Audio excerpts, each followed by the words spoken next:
যারা মুমিন, একটু আগে আমার ভাই মুমিনের সংজ্ঞা দিয়ে গেলেন, মান আহাব্বা, কি বললেন নবীজি? যে আমাকে যে বেশি কি করে তার সন্তান, বাবা মা সবার চেয়ে বেশি ভালোবাসে, সেই কি মুমিন। লা ইউমিনু আহাদুকুম হাত্তা আকুনা আহাব্বা ইলাইহি মিন ওয়ালিদিহি ওয়া ওয়ালাদিহি ওয়ান নাসি আজমাইন। পৃথিবীর সবার থেকে নবীকে যতক্ষণ না ভালোবাসা যায় ততক্ষণ মুমিন হওয়া যায়। আর নবীজি বলেন, মান আহাব্বা সুন্নতি ফাকাদ আহাব্বানি, যে আমার সুন্নতকে ভালোবাসে সে আমাকে ভালোবাসে।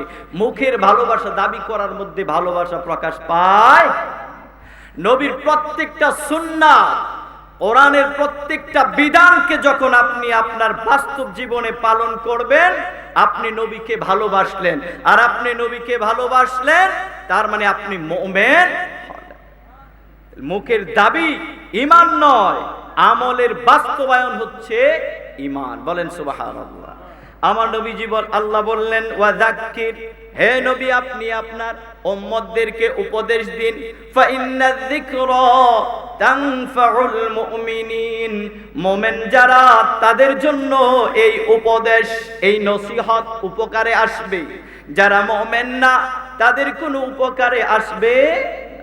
হযরতে আবু যর গিফারি রাদিয়াল্লাহু তাআলা আনহু, লম্বা হাদিস, তিনি বলতেছেন, একদিন আমি নবীজির কাছে গেলাম, গিয়ে বললাম, ইয়া রাসূলুল্লাহ, ইয়া হাবিবাল্লাহ, আউসিনি, আপনি আমাকে কিছু উপদেশ দেন, যে উপদেশগুলো আমি পালন করলে দুনিয়া এবং আখিরাতে আমি নাজাত পাবো। এই উপদেশগুলো আমাদের জানা দরকার, আছে না নাই? আছে না নাই?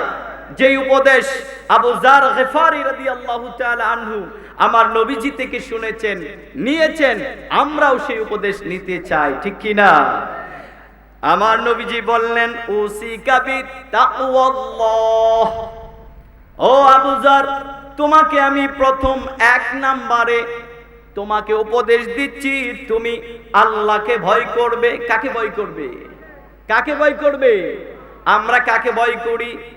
আমরা পুলিশকে ভয় করি, আমরা ক্ষমতাধর নেতাদেরকে ভয় করি, আল্লাহকে ভয় করি। আল্লাহর ভয় যদি আমাদের থাকতো তাহলে জুমার নামাজে যত মুসল্লি হয় প্রত্যেক ওয়াক্তে ওয়াক্তে এরকম মুসল্লি হইতো, ঠিক কি না? মুসল্লি জুমার নামাজে যত হয় ফজরের নামাজে কি তা হয়? তা হয়। এজন্য আমার নবীজি বললেন, উসিকা বিতাকওয়াল্লাহ, তোমাকে এক নম্বরে উপদেশ দিলাম, তুমি আল্লাহকে ভয় করো। ফাইন্নাহু আযয়ানু লিআমরিকা কুল্লিহা, তোমার ভিতরে যদি আল্লাহর ভয় থাকে তোমার সব কাজকর্ম হবে সুন্দর, সব কাজকর্ম হবে। আর আমাদের কাজ হয় দুনিয়ার বান্দর, ঠিক কি না? ভাই ভাইয়ের সাথে মিল নাই, এটা কি ভালো কাজ? ভাই ভাইয়ের সাথে মিল নাই, বাবা ছেলের সাথে মিল নাই, পাড়া প্রতিবেশী একজন আরেকজনের সাথে কি নাই? মিল। এটা কোনো ভালো আমল? কারণ কি? আমার আপনার ভিতরে তাকওয়া নাই। হাফেজ ইবনুল কাইয়িম রাহমাতুল্লাহ আলাইহি বলেন, আসলু খাতায়া কুল্লাহা সালাসাতুন, তিনটা কারণে মানুষ সব পাপ করতে পারে। কয়টা কারণে? তিনটা কারণে। এক নাম্বার হচ্ছে আল কিবির, অহংকার। বুঝেন অহংকার কি? বুঝেন? দুই নাম্বার হচ্ছে আল হিরস, লোভ। তিন নাম্বার হচ্ছে আল হাসাদ, হিংসা। অহংকার হচ্ছে আপনি ছোট আমি বড়, আমার চাইতে বড় কেউ নাই, আমার চাইতে বেশি আমল কেউ করে না, আমার চাইতে বুজুর্গ কেউ নাই, আমার চাইতে বড় কোনো আলেম নাই, আমার চাইতে বড় কোনো নেতা নাই। এটাকে বলা হয় অহংকার। কি বলা হয়? অহংকার। বলতেছিলাম, নবীজি বললেন তুমি আল্লাহকে ভয় করো, তাহলে তোমার সব কাজ হবে সুন্দর। আমরা বললাম আল্লাহকে, আল্লাহ তোমাকে যদি আমরা ভালো ভয় করি, আমার নবীজি বলেছেন তোমাকে ভয় করার জন্য, আমরা যদি ভয় করি আমাদের কি ফায়দা? আমার আল্লাহ ডাক দিয়ে বলতেছেন, শোনো, ওয়ামাই ইয়াত্তাকিল্লাহ ইয়াজআল লাহু মাখরাজা, আমার যেই বান্দা আমাকে ভয় করবে তার জীবনে কোনো মুসিবত থাকবে না। সুবহানাল্লাহ। যত বিপদে পড়বে আমি আল্লাহ উদ্ধার করে দেব। সুবহানাল্লাহ বলেন। এরপরে আল্লাহ ডাক দিয়ে বললেন ওয়ায়ারযুকুহু মিন হাইযু লা ইয়াহতাসিব। সবচেয়ে বড় বিপদ হচ্ছে রিজিকের বিপদ, খাবারের বিপদ। মানুষ পেটে যখন ক্ষুধা থাকে, তাকে নীতি কথা আপনি যতই শোনান সে শুনবে। আমার আল্লাহ ডাক দিয়ে বললেন যদি তোমার ভিতরে আমি আল্লাহর ভয় থাকে, তোমার রিজিকের ব্যবস্থা আমি আল্লাহ করে দেব, এমন জায়গা থেকে তুমি ভাবতেও পারবে না। সুবহানাল্লাহ। আমরা বললাম আল্লাহ রিজিকের ব্যবস্থা হয়ে গেছে, তোমাকে যদি ভয় করি আর কি দিবা? সূরা রহমানের মধ্যে আল্লাহ বলেন ওয়ালিমান খাফা মাকামা রাব্বিহি জান্নাতান। আল্লাহ বললেন বান্দা তুমি যদি আমাকে ভয় করো, তোমাকে একটা নয় দুইটা জান্নাতের মালিক বানিয়ে দেব। কয়টা জান্নাতের মালিক? কয়টা জান্নাতের মালিক? আমরা বললাম আল্লাহ জান্নাত পাইলাম, আর কি হবে? আল্লাহ বললেন শোনো ওয়ালামু আন্নাল্লাহ মাআল মুত্তাকিন। যারা আল্লাহকে ভয় করে আল্লাহ বলেন আমি তাদের সঙ্গে আছি। বলেন না সুবহানাল্লাহ। এখন একটা কথা শোনা যায়, সঙ্গে থাকলে সঙ্গী, না হলে হয় জঙ্গি। আলেমদের বিরুদ্ধে জঙ্গির মামলা দেয়। বলেন নাউযুবিল্লাহ। এই দেশে আলেমরাই হলো জঙ্গি, আর বাকি যত পাবলিক আছে সব ভালো। নাউযুবিল্লাহ বলবেন না। আল্লাহ বললেন আল্লাহকে যদি ভয় করো, আল্লাহ বলেন ইন্নাল্লাহা মাআল মুত্তাকিন, আমি ওই মুত্তাকি বান্দার সাথে, যে আমাকে ভয় করে আমি তার সাথে।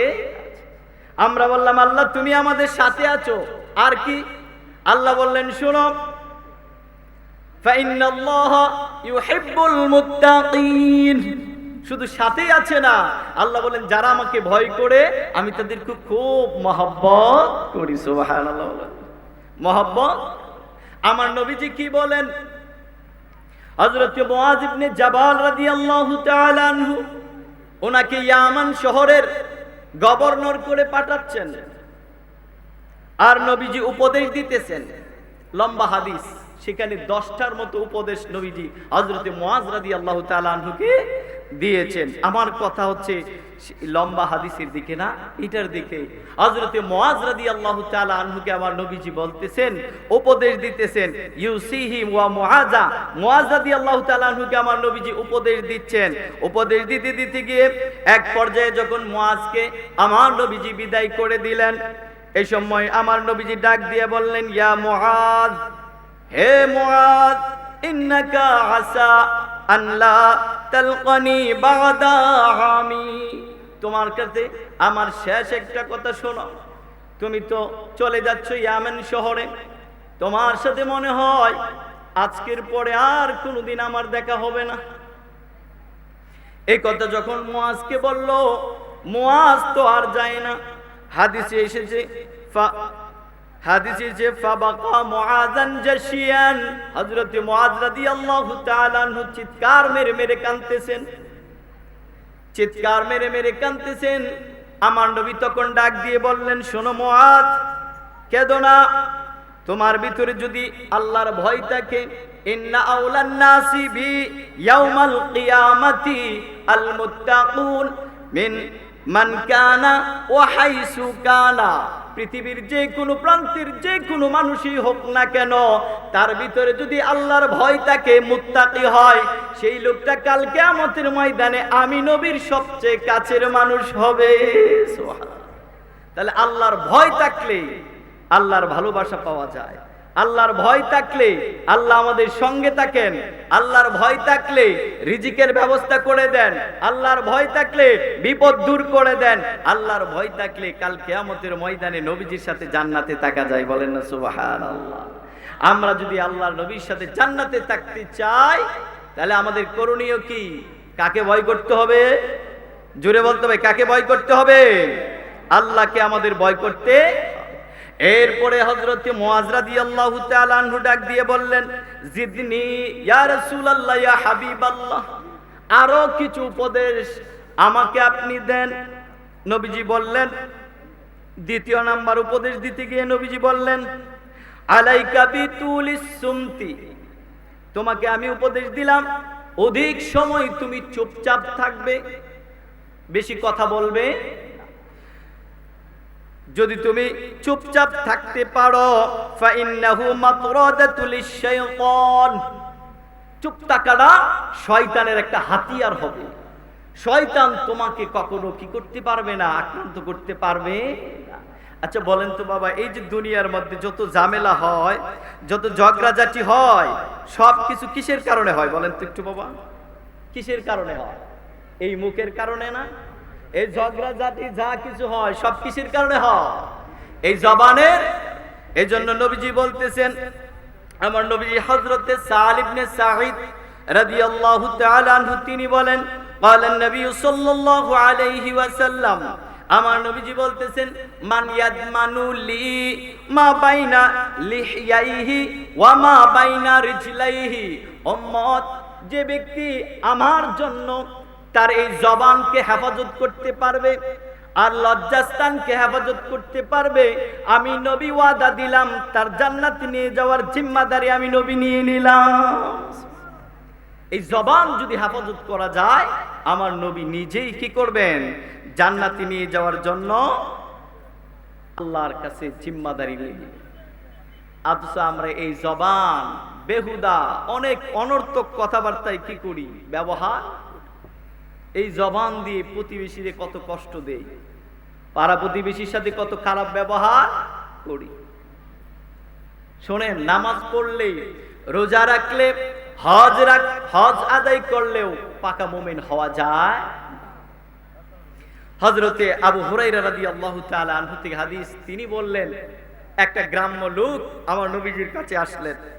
আয়েশা বললেন, ইন্না ফুলানাতা তুযকারু মিন কাসরাতি সালাতিহা ওয়া সিয়ামিহা, নবী গো, আমার এলাকায় একটা লোক আছে, বেশি বেশি নামাজ পড়ে, রোজা রাখে, দান সদকা করে, খুব ভালো কাজ করে, তবে একটা কাজ, আন্নাহা তুজি জিরানাহা বিলিসানিহা, নবী গো, জবান দিয়ে শুধু সে প্রতিবেশীকে কষ্ট দেয়। নামাজ পড়ে বেশি, রোজাও রাখে বেশি, হজ আদায় করে, দান সদকা করে, শুধু একটাই খারাপ কাজ করে, প্রতিবেশীকে কি দেয়? কষ্ট দেয়। আমার নবীজি ডানে বামে তাকালেন না, কে কি জিজ্ঞেস করলেন না, সরাসরি আমার নবী বলে দিলেন, ফাহিয়া হিয়া ফিন্নার। আমার নবী বললেন, ওই লোকটা নামাজ পড়ুক, রোজা রাখুক, হজ আদায় করুক, যাকাত দিক, সে সরাসরি জাহান্নামে যাবে। বলেন নাউজুবিল্লাহ। কিসের কারণে? প্রতিবেশীকে কষ্ট দেওয়ার কারণে। এরপরে লোকটা আবার বলতেছেন, ইয়া রাসূলুল্লাহ, ইয়া হাবিবাল্লাহ, আমাদের এলাকায় আরো একটা লোক আছে, এই লোকটা কিল্লাতু সিয়ামিহা, খুব কম রোজা রাখে, খুব কম নামাজ আদায় করে, দান সদকাও খুব কম করে, একদম কম দান সদকা করে, তবে একটা অভ্যাস আছে, লা তুজিবি লিসানাহা জিরানাহা, নবী গো, এই লোকটা জবান দিয়ে তার প্রতিবেশীরে কোনো কষ্ট দেয়। আমার নবীজি বললেন, হিয়া ফিল জান্নাহ, আমার ওই উম্মতটা জান্নাতে যাবে। এই প্রতিবেশীর এই যে জবান দিয়ে কত কষ্ট দেয়, এই নামাজ, এই দান সদকা কোনো কাজে আসবে? আমি তো নিজেকে নিজে ভালো মানুষ মনে করি, নামাজ পড়ি, রোজা রাখি, হজ করি, ঠিক কি না? সাহাবী এসে জিজ্ঞেস করলেন, ইয়া রাসূলুল্লাহ, ইয়া হাবিবাল্লাহ, ওগো আল্লাহর নবী, আন্না আ'লামু ইযা আহসানতা আও ইযা আসাতা, নবী গো, আমি কেমনে বুঝবো আমি ভালো মানুষ অথবা আমি খারাপ মানুষ? শুনেন, আপনি ভালো না খারাপ বুঝবেন কি করে? আমার নবীজি বললেন, ইযা সামি'তা জিরানাকা ইয়াকুলুনা কাদ আহসানতা, তুমি যখন শুনবে তোমার পাড়া প্রতিবেশীরা, তোমার বাড়ির আশেপাশের লোকেরা যখন তোমার ব্যাপারে বলবে আমার অমুক ভাইটা ভালো, আমার নবীজি বলেন তাহলে তুমি ধরে নিও তুমি আসলেই ভালো। আর আপনি আমি যাচাই করে দেখেন তো এলাকায় কতজন লোক আমাকে বলে আমি ভালো, নিজে নিজে তো আমি কোন ভালো, আমি হাজী সাহেব, আমি আলেম, আমি নামাজি, নিজে নিজে তো অনেক কিছু, প্রতিবেশীকে জিজ্ঞেস করে দেখেন যে প্রতিবেশী আপনার কথায়, আপনার আচরণে সে আপনার ব্যাপারে কি বলে। আমার নবীজি বলছেন, যখন শুনবা তোমার প্রতিবেশী তোমার ব্যাপারে বলতেছে যে আমার অমুক ভাইটা ভালো, তাহলে তুমি ধরে নিও আসলেই তুমি কি ভালো। ওয়াইদা সামিতুম ইয়াকুলুনা কাদ আসাতা, আর যখন তুমি শুনবা তোমার প্রতিবেশীরা তোমার ব্যাপারে বলে তুমি ভালো না, ফাকাদ আসাতা, তখন তুমি ধরে নিও আসলে তুমি ভালো মানুষ নও। তুমি এখনো কি হতে পারো না, ভালো হতে পারো। কথাটা কি বুঝতে পারছেন? এজন্য আমার নবীজি হযরতে আবু যার গিফারী রাদিয়াল্লাহু তাআলা আনহুকে 2 নাম্বার উপদেশ কি দিয়েছেন মনে আছে? আলাইকা বিতুলিস সুমতি, অধিক সময় তুমি চুপচাপ থাকবে। তুমি কি থাকবে? চুপচাপ থাকবে। আমরা তো চুপচাপ থাকতে চাই না, থাকতে চাই। কিন্তু আপনি যদি জানতেন যে চায়ের স্টলে বসে বা আড্ডায় বসে গল্পগুজর করার থেকে যদি আপনি চুপ থাকলে আপনার কি ফজিলত, এটা যদি আপনি জানতেন তাহলে তো আপনি বগর বগর করতেন। হযরতে ইমরান ইবনে হুসাইন রাদিয়াল্লাহু তাআলা আনহু, ওনার থেকে হাদিস, তিনি বলেন আন্না রাসূলুল্লাহ সাল্লাল্লাহু আলাইহি ওয়াসাল্লাম قال, আমার নবীজি বলতেছেন শোনো, মাকামুর রাজুলি বিসুমতি, মানুষ নীরবতা থাকার দ্বারা ওই পরিমাণ আমল তার আমলনামায় লেখা হয় আফদালু মিন ইবাদাতি 60 সানা, 60 বছর একাধারে দিনের বেলায় নফল রোজা, রাতের বেলায় নফল নামাজ আদায় করলে যেই পরিমাণ সওয়াব হবে, তুমি আমি যদি অযথা কথা না বলে চুপচাপ থাকি, আমার আপনার আমলনামায় 60 বছরের নেক দেওয়া হবে। এই জন্য হযরতে আবু যার গিফারী রাদিয়াল্লাহু তাআলা আনহুকে নবীজি উপদেশ দিতে গিয়ে বলছেন আলাইকা বিতুলিস সুমতি, তোমাকে উপদেশ দিলাম তুমি কি করবে? তুমি অধিক সময় চুপচাপ থাকবে। চুপচাপ থাকতে রাজি আছি তো, নাকি বেহুদা অনর্থক কথা বলবো? কোনটা কথা বলেন? কি বলবে? অনর্থক কথা বলে গুনার গাঁটটি ভারী করবে, নাকি চুপ থেকে 60 বছরের নফল বন্দেগীর সওয়াব কামাইবেন? কোনটা? তবে মাহফিলে এসে চুপ থাকা যাবে না। যখন সুবহানাল্লাহ বলার কথা সুবহানাল্লাহ বলতে হবে। বক্তা যখন জিজ্ঞেস করবে উত্তর দিতে, তার মানে একদম চুপ হয়ে যাওয়া যাবে না। প্রয়োজনীয় যতটুকু কথা বলা দরকার ততটুকু কথা বলা যাবে, এর চেয়ে বেশি বলা যাবে। হযরতে সুফিয়ান ইবনে আব্দুল্লাহ আত-তাকাফি রাদিয়াল্লাহু তাআলা আনহু নবীর কাছে আসলেন। আয়েশা বললেন, ইয়া রাসূলুল্লাহ, ইয়া হাবিবাল্লাহ, মা আখওয়াফু মা তাখাফু আলাইয়া, আমার ব্যাপারে আপনি কোন আমলটার ব্যাপারে ভয় করেন যে আমি এই আমলের কারণে আমি ধ্বংস হয়ে যেতে পারি? ইয়া রাসূলুল্লাহ, ইয়া হাবিবাল্লাহ, আমাকে এটা বলে দেন যে আমি এই আমলটা আজকে থেকে কি করব? ছেড়ে। তিনি বলেন, আমি এই কথা বলার সাথে সাথে আমার নবীজি ফাআখাযা বিলিসানি নাফসিহি, আমার নবী জিহ্বাটা বের করলেন, নিজের জিহ্বাটা বের করে জিহ্বার মধ্যে হাত দিয়ে ধরলেন আর বললেন, হাযা, ও সুফিয়ান ইবনে আব্দুল্লাহ সাকাফি, শোনো, তোমার ধ্বংসের একমাত্র কারণ হচ্ছে কি? এই জিহ্বা। তুমি এই জিহ্বাকে হেফাজত করে ফেলো, তাহলে তোমার কোনো বিপদ আসবে। কথা বলেন, বিপদ আসবে। একজন সাহাবী এসে জিজ্ঞেস করলেন, ইয়া রাসূলুল্লাহ, ইয়া হাবিবাল্লাহ, মান নাজাহ, আমি মুক্তি পাবো কিভাবে? আমার মুক্তির দরকার আছে না নাই? আল্লাহ রাসূল সাল্লাল্লাহু আলাইহি ওয়াসাল্লাম বললেন, অধিক সময় তুমি চুপ থাকবে।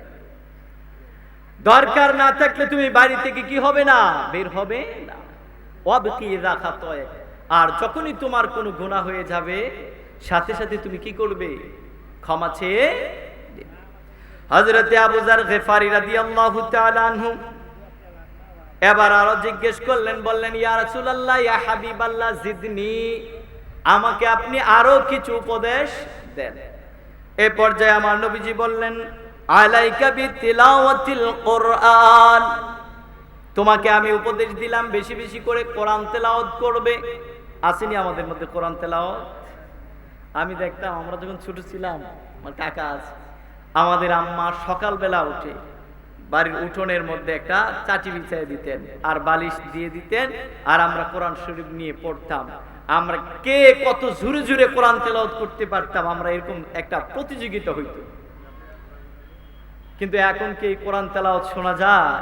বাচ্চাদেরকে ছোটবেলায় সকালবেলায় মা ধরে ধরে অথবা বাবা ধরে ধরে কিন্ডারগার্টেন স্কুলে নিয়ে যায়, আর মক্তবে যদি পাঠায়, ঘুম থেকে উঠিয়ে পাঠিয়ে দেয়, ওকে ওযুও করায় না, একটা ভালো জামাও পরায়। আল্লাহ রাসূল বললেন, আলাইকা বিতিলাওয়াতিল কোরআন, তোমাকে উপদেশ দিলাম তুমি বেশি বেশি করে কোরআন তেলাওয়াত করবে। আমরা কি কোরআন তেলাওয়াত করব? হ্যাঁ, এটা কি আমাদের পক্ষে সম্ভব? প্রতিদিন একবার কোরআন খতম করে তারপরে ঘুমানো সম্ভব? যারা হাফেজ সাহেব আছে তারা জানে, একবার কোরআন শরীফ খতম দিতে হলে রাত দিন 24 ঘন্টা পড়লেও 3 দিন লাগে। কি সময়? সেই কোরআনুল কারীম খতম করে প্রতিদিন ঘুমানোর অভ্যাস আমাদের করতে হবে। এখন বলবেন, হুজুর আমরা তো কোরআন শরীফই পড়তে পারি না, আবার একবার খতম দিব কি করে? হ্যাঁ, পারা যাবে। হযরতে আনাস রাদিয়াল্লাহু তাআলা আনহু বলেন, আমার নবীজি বলতেছেন, ও আনাস, তুমি যখন বিছানায় যাবে ঘুমাইতে, যাইনি আমরা ঘুমাইতে যাইনি, কি নিয়ে যায়? মোবাইল। শুয়ে শুয়ে ফেসবুক টিপতে টিপতে হঠাৎ ঘুমিয়ে যায়। আর আমার নবীজি হযরত আনাস রাদিয়াল্লাহু তাআলা আনহুকে বলতেছে, তুমি যখন বিছানায় শুইবে 33 বার সুবহানাল্লাহ, 33 বার আলহামদুলিল্লাহ, 33 বার আল্লাহু আকবার। আমরা মনে করি শুধু প্রত্যেক ফরজ নামাজের পরেই, আর কখনো পড়তে হবে। আমার নবীজি বললেন, বিছানায় শুয়ে 33 বার করে এই তাসবিহগুলো পাঠ করবে। এরপরে কি করবে? সূরাতুল ইখলাস 3 বার পড়বে। কুল হুয়াল্লাহু আহাদ। কুল হুয়াল্লাহর সূরা কি আমরা পারি না? যারা কোরআন শরীফ পড়তে পারি না তারাও আলহামদুলিল্লাহ এই সূরাটা পারি কি পারি না? আমার নবীজি বললেন, শোনো, তুমি যদি বিছানায় শুয়ে ঘুমানোর আগে 3 বার সূরা ইখলাস তিলাওয়াত করতে পারো, গোটা কোরআন শরীফ তিলাওয়াত করে শুইলে যেই পরিমাণ সওয়াব হতো, তোমার আমলনামায় সেই পরিমাণ সওয়াব লিখে দেওয়া হবে। তাহলে আমরা এটা আমল করব কিনা? বিছানায় শুয়ে ঘুমানোর পূর্বে সূরা ইখলাস 3 বার, আমার নবীজি বলেন তোমার আমলনামায় গোটা কোরআনুল কারীম খতম করার সওয়াব লিখে দেওয়া হবে। সুবহানাল্লাহ। তাহলে আমরা ইনশাআল্লাহ পারবো প্রত্যেকেই প্রতিদিন রাতে ঘুমানোর আগে একবার কোরআনুল কারীম খতম, আর একবার যদি পারি সূরাতুল ফাতিহা। পারবো কি না? আমার নবীজি বলেন, আসমানি কিতাব কয়খানা? কোন বলেন তো? 100। জোরে বলতে হবে, কত? 100। দেখছেন কোনদিন? দেখি নাই। দেখছেন? আমাদের ভাগ্যে কোনদিন হবে? দেখার সুযোগ হবে? 104 খানা আসমানি কিতাব আছে, দেখেই নাই, পড়ার সৌভাগ্য হবে আমাদের? আমার নবীজি বলেন, একবার যদি আমার কোন উম্মত সূরা ফাতিহা একবার তেলাওয়াত করে, আমার আসমানি গ্রন্থ 104 খানা কিতাব তেলাওয়াত করলে তার আমলনামায় যেই পরিমাণ সওয়াব হতো, সেই পরিমাণ সওয়াব তার আমলনামায় লিখে দেওয়া হবে। এইজন্য হযরতে আবু যার গিফারি রাদিয়াল্লাহু তাআলা আনহুকে নবীজি উপদেশ দিতে গিয়ে বলছেন, শোনো, আলাইকা বিতিলাওয়াতিল কোরআন, তোমাকে উপদেশ দিলাম তুমি বেশি বেশি করে কি করবে? কোরআনুল কারীম তেলাওয়াত করবে। ওয়া যিকরিল্লাহি আযজা ওয়া জাল্লা, আর বেশি বেশি করে আল্লাহর জিকির করবে। ফা ইন্নাহু যিকরুল লাকা ফিস সামাই ওয়া নূরুল লাকা ফিল আরদি, তুমি যদি বেশি কোরআন তেলাওয়াত করো আর বেশি বেশি করে জিকির করো, তাহলে তোমার জিকির হবে আসমানে। বলেন না সুবহানাল্লাহ। আমরা বসে আছি কাদা মাটিতে, আর আমাদের জিকির এই মুহূর্তে হচ্ছে আল্লাহর নূরের আরশে। বলেন সুবহানাল্লাহ। কোথায় হচ্ছে? নূরের আরশে। সুবহানাল্লাহ বলবেন না? আমি আপনি বসে আছি কোথায়? কাদা মাটিতে। এই মাটির দাম নাও থাকতে পারে, কিন্তু আল্লাহর নূরের আরশের দাম আছে না না? আছে না না? সেখানে আপনার আমার কি হবে? জিকির হবে। আমার নবীজি বলেন, লম্বা হাদিস, শেষ অংশটা বলছি, নবীজি বলেন, ওয়ামা ইজতামা কওমুন ফি বাইতিন মিন বুয়ুতিল্লাহ, আল্লাহর কোন বান্দা যদি আল্লাহর ঘরে বসে বসে ইয়াতলুনা কিতাবাল্লাহ, আল্লাহর কোরআন পড়ে, ওয়া ইয়াতাদারাসুনাহু বাইনাহুম, আর কোরআন নিয়ে কোরআনের তরজমা পড়ে, ব্যাখ্যা বিশ্লেষণ পড়ে, হাদিস পড়ে, এগুলা যারা পড়ে, আমার নবীজি বলেন ইল্লা নাজালাত আলাইহিম সাকিনাহ, আল্লাহ সেখানে রহমত নাজিল করেন, সেখানে শান্তি নাজিল করেন। বলেন সুবহানাল্লাহ। ওয়া গাশিয়াত হুমুর রাহমা, এই গোটা জায়গাটা আল্লাহর রহমতে ভরপুর হয়ে যায়। ওয়া খাফফাত মালাইকাতু, আর চতুর্দিকে আল্লাহর ফেরেশতারা বেষ্টনী দিয়ে দাঁড়িয়ে যায়। সুবহানাল্লাহ। ওয়া যাকারাহুমুল্লাহ ফী মান ইনদাহ, আর আল্লাহর আরশের কাছে যে সম্মানিত ফেরেশতারা আছে তাদের কাছে আপনার আমার ব্যাপারে আল্লাহর কাছে তারা কি করে? আলোচনা করে। সুবহানাল্লাহ, সুবহানাল্লাহ। তাহলে কোরআন তিলাওয়াত করবেন বেশি বেশি করে। অন্য হাদিসে নবীজি বলেন ইকরাউল কোরআন, ও আমার উম্মত বেশি বেশি করে কোরআন তেলাওয়াত করো। ফাইন্নাহু ইয়াতি ইয়াউমাল কিয়ামাহ, কারণ কাল কিয়ামতের ময়দানে কোরআনকে নিয়ে আসা হবে। আমার আপনার যখন বিচার হবে কোরআনকে নিয়ে আসবে আল্লাহ। কোরআনকে নিয়ে আসার পরে কোরআন ডেকে ডেকে বলবে, আল্লাহ তোমার এই বান্দা দুনিয়াতে কোরআন তেলাওয়াত করতো, তুমি তাকে মাফ করে দাও। সুবহানাল্লাহ বলবেন না? আমার আল্লাহ কি করে দিবে? ক্ষমা। অন্য হাদিসে নবীজি বলেন ইয়াজিউল কুরআন ইয়াউমাল কিয়ামা, কোরআনকে যখন আনা হবে, ফায়াকুলু, এরপরে আল্লাহকে কোরআন ডাক দিয়ে বলবে, ইয়া রাব্বি হাল্লাহ, আল্লাহ তোমার এই বান্দাকে উত্তম পোশাক পরায়া দাও। কি করে দাও? উত্তম পোশাক। উত্তম পোশাক পরায়া দাও। কোরআনের এই আরজির সাথে সাথে ফায়ুল বাসু তাজান কারামাহ, আমার নবীজি বলেন কোরআনের এই সুপারিশের কারণে আল্লাহ তাআলা কোরআন তেলাওয়াতকারীকে একটা নূরের টুপি পরায়া দিবেন। সুবহানাল্লাহ। হযরতে আলী রাদিয়াল্লাহু তাআলা আনহু থেকে যে হাদিস, সেটাতে এসেছে যে কোরআন তেলাওয়াত করে, কোরআন মেনে চলে, তার বাবাকে একটা নূরের টুপি পরিয়ে দেওয়া হবে। আর এই হাদিসে বলতেছেন যে পরে তাকে একটা নূরের টুপি কি করা হবে? পরিয়ে দেওয়া। দুই হাদিসের মধ্যে কি লেগে যায়? দ্বন্দ্ব লেগে যায়। এক হাদিসে বলছে বাবা মাকে পড়ানো হবে, আর এই হাদিসে বলছে যে কোরআন তেলাওয়াত করে তাকে পড়ানো হবে। আসলে বাহ্যিক দৃষ্টিতে যদিও বোঝা যায় একটা আরেকটার সাথে বিপরীত, আসলে কিনা বিপরীত নয়। এ দ্বারা এটাই বোঝানো হয়েছে যে কোরআন তেলাওয়াত পড়ে সেও দামি, আর যে বাবার সন্তান কোরআন তেলাওয়াত পড়ে সেই বাবাটাও দামি। বলেন না সুবহানাল্লাহ। তার মানে আপনার সন্তান যদি কোরআন পড়ে তা আপনার সন্তানও দামি, আপনি নিজেও কি দামি। সুবহানাল্লাহ বলবেন না? এই জন্য বাবা কোরআন এসে বলবে আল্লাহ, আল্লাহ তুমি তাকে সম্মানের পোশাক পরাও, সাথে সাথে ফায়ুল বাসু তাজান কারামাহ, একটা সম্মানিত টুপি পরিয়ে দিবেন। এরপরে কোরআন আবার ডাক দিয়ে বলবে ইয়া রাব্বি জিদহু, সম্মান এতটুক দিলে হবে না, আল্লাহ তুমি তার সম্মান আরো বাড়িয়ে দাও। সুবহানাল্লাহ বলেন। কোরআন বলবে কি? আল্লাহ তুমি তার সম্মান আরো বাড়িয়ে দাও। আল্লাহ তার সম্মান আরো বহু গুণে বাড়িয়ে দিবেন। যেমনটা আল্লাহ তখন বলবেন ইকরা, ও কোরআন পাঠনেওয়ালা, দুনিয়াতেও কোরআন পড়েছ, এখানেও আমার সামনে তুমি কোরআন তেলাওয়াত করো। করতে করতে করতে করতে তুমি যত আয়াত তেলাওয়াত করবা তোমার জায়গাও তত উপরে হবে। সুবহান। তাহলে আল্লাহ কাল কিয়ামতের ময়দানে যে কোরআন পড়ে তাকেও সম্মানিত করবেন, আর যে বাবার সন্তান, যে মায়ের সন্তান কোরআন পড়ে তাকেও আল্লাহ কি করবেন? সম্মানিত করবেন।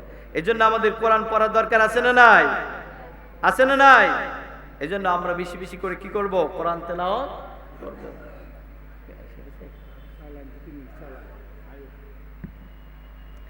যে এরপরে বলতেছিলাম হযরতে আবু যার গিফারী রাদিয়াল্লাহু তাআলা আনহু এবার নবীজিকে ডাক দিয়ে বললেন, ইয়া রাসূলুল্লাহ, ইয়া হাবিবাল্লাহ, জিদনি, আপনি আমাকে আরো উপদেশ দেন। এবারে নবীজি বললেন, ইয়াকা ওয়াদ-দিহকা ফাইন্নাহু ইউমিতুল কলব। হও আবু যর, তোমাকে উপদেশ দিলাম, বেশি হাসবে না। বেশি কি করবে না? হাসবে না। তুমি যদি বেশি হাসাহাসি করো, ইউমিতুল কলব, তোমার অন্তর মরে যাবে। তোমার অন্তর কি হয়ে যাবে? মরে যাবে। আর আমরা তো হাসির দুনিয়ায় পড়ছি, ঠিক কি না? এখন এত বড় মাহফিল, অথচ মানুষ নাই, কিন্তু বিকেল বেলায় খেলার মধ্যে মানুষ ছিল না নাই? ওইদিকে গাড়ি পর্যন্ত নাকি চলতে পারে না, এত মানুষ হয়েছে। নারায়ে তাকবীর, নারায়ে তাকবীর,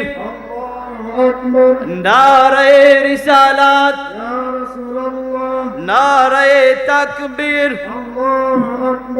নারায়ে রিসালাত।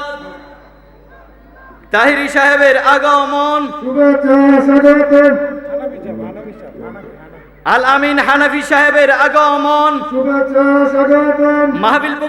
মাহফিল কমিটির পক্ষ থেকে নারায়ে তাকবীর।